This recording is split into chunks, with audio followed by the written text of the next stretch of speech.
ಸಂತೋಷವಾಗಿ ನಾವು ಆಚರಿಸಿದಾಗ ಆ ಸಾಧಕರಿಗೆ ಕೊಟ್ಟ ಗೌರವವಾಗುತ್ತೆ ಅಂತಕ್ಕಂಥ ಮಾತನ್ನ ಇವರೆಲ್ಲರೂ ನನಗೆ ಹೇಳಿದಾಗ ನನಗೆ ಸರಿ ಅನಿಸ್ತು. ಮುಂದಿನ ದಿನ ನಾವು ಯಾರಿಗೆ ಮಾಡಬೇಕು ಅಂತ ಯೋಚನೆ ಮಾತಾಡ್ತಾ ಕೂತಿದ್ವಿ. ಅದಕ್ಕೊಂದು ಟ್ಯಾಗ್ಲೈನ್ ಹಾಕೊಂಡ್ವಿ, ಒಂದು ಬೌಂಡ್ರಿ ಹಾಕೊಂಡ್ವಿ, ಒಂದು ಪಾಲಿಸಿ ಮಾಡ್ಕೊಂಡ್ವಿ, ಯಾವ ಥರದ ಕಾರ್ಯಕ್ರಮ ಮಾಡಬೇಕು ಅಂತ. ತುಂಬ ಜನ ಎಲ್ಲ ಕಲಾವಿದರಿಂದ ಹೋಗ್ತಾರೆ, ಕಲಾವಿದರದ್ದು ಫೇಸ್ ವ್ಯಾಲ್ಯೂ ಇದೆ ಅಂತ. ಕಲಾವಿದನ ಸೃಷ್ಟಿ ಮಾಡುವ ನಿರ್ದೇಶಕರ ಬಗ್ಗೆ ಯಾಕೆ ಯೋಚನೆ ಮಾಡಬಾರ್ದು ಅಂತ ಒಂದು ಯೋಚನೆ ಆಯಿತು. ಆಗ ಒಂದು ಗೈಡ್ಲೈನ್ ಇಟ್ಕೊಂಡಾಗ 50 ವರ್ಷಗಳ ಸಂಧಿ ಕಳೆದು 50 ವರ್ಷಗಳಾದ್ಮೇಲೆ ಕೂಡ ಚಾಲ್ತಿಲಿರ್ತಕ್ಕಂಥ ಕ್ರಿಯಾಶೀಲವಾಗಿರ್ತಕ್ಕಂಥ ಅದ್ಭುತ ಕೊಡುಗೆಯನ್ನು ಕರ್ನಾಟಕಕ್ಕೆ ಕೊಟ್ಟಿರ್ತಕ್ಕಂಥ ಈ ಮಣ್ಣಿನ ವಾಸೆಯನ್ನ ಸಂಪೂರ್ಣವಾಗಿ ಅರ್ಥ ಮಾಡ್ಕೊಂಡಿರ್ತಕ್ಕಂಥ ವ್ಯಕ್ತಿಗಳನ್ನ ಹುಡುಕಾಟ ಮಾಡಕ್ಕೆ ಹೊರಟಾಗ ನಮ್ಮ ಕಣ್ಣು ಮುಂದೆ ಬಂದ ಹೆಸರೇ SV ರಾಜೇಂದ್ರ ಸಿಂಗ್ ಬಾಬು. ಅವರ ಮುತ್ತಿನ ಹಾರವನ್ನು 10 ಸರಿ ನೋಡಿದ್ದೀನಿ ನಾನು. ನನಗೆ ಈಗಲೂ ಕಾಡುವ ಸಿನಿಮಾ ಅದನ್ನ ಮತ್ತೆ ಮತ್ತೆ ನಾನು ಅನೇಕ ಬಾರಿ ಹೇಳಿದ್ದೇನೆ.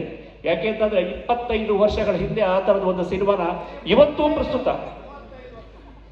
ಪ್ರಸ್ತುತ ಆಗತಕ್ಕಂಥ ಒಂದು ಸಿನಿಮಾನ ಅವತ್ತು ಮಾಡಿದ್ದಾರೆ ಅಂತಂದ್ರೆ ಅದಕ್ಕಿಂತ ಹೆಗ್ಗಳಿಕೆ ಇನ್ನೇನು ಇಲ್ಲ. ಅದು ಮೊನ್ನೆ ಒಂದ್ಸರಿ ನಮ್ಮ ಮನೆ ಹತ್ರ ಬಂದಿದ್ರು, ಇಂದಿರಾನಗರದಲ್ಲಿ ನಮ್ಮ ಮನೆ ಪಕ್ಕದಲ್ಲಿ ಅವ್ರದ್ದು ಒಂದು ಸೈಟ್ ಇತ್ತು. ಅದು ಇವತ್ತೇನಾರು ಇದ್ರೆ ಅವ್ರದ್ದು 15 ಕೋಟಿ ಇದ್ರೆ ನನಗೆ ತೋರಿಸ್ಬಿಟ್ಟಿದ್ದು ನನ್ನ ಕಡೆ. ಮತ್ತೆ ಯಾಕೆ ಸರ್ ಖಾಲಿ ಇದ್ದಾರೆ? ಮಾರ್ಬಿಟ್ಟಪ್ಪ ಮುತ್ತಿನ ಹಾರದಲ್ಲಿ 10 ಲಕ್ಷಕ್ಕೆ 10 ಲಕ್ಷಕ್ಕೆ ಆ ಸೈಟನ್ನು ಮಾರಿದ್ರಂತೆ ಮುತ್ತಿನ ಹಾರಕ್ಕೆ. ಭಾಳ ನೋವಾಯ್ತು. ಆ ಥರ ತುಂಬ ತೋರಿಸಿದ್ದಾರೆ ನನಗೆ. ಈ ಸೈಟು ನಂದೆ ನೋಡೋ, ಈ ಸಿನಿಮಾಕ್ಕೆ ಮಾರಿದೆ, ಆ ಸೈಟ್ ನಂದೆ, ಆ ಸಿನಿಮಾಗೆ ಮಾರಿದೆ.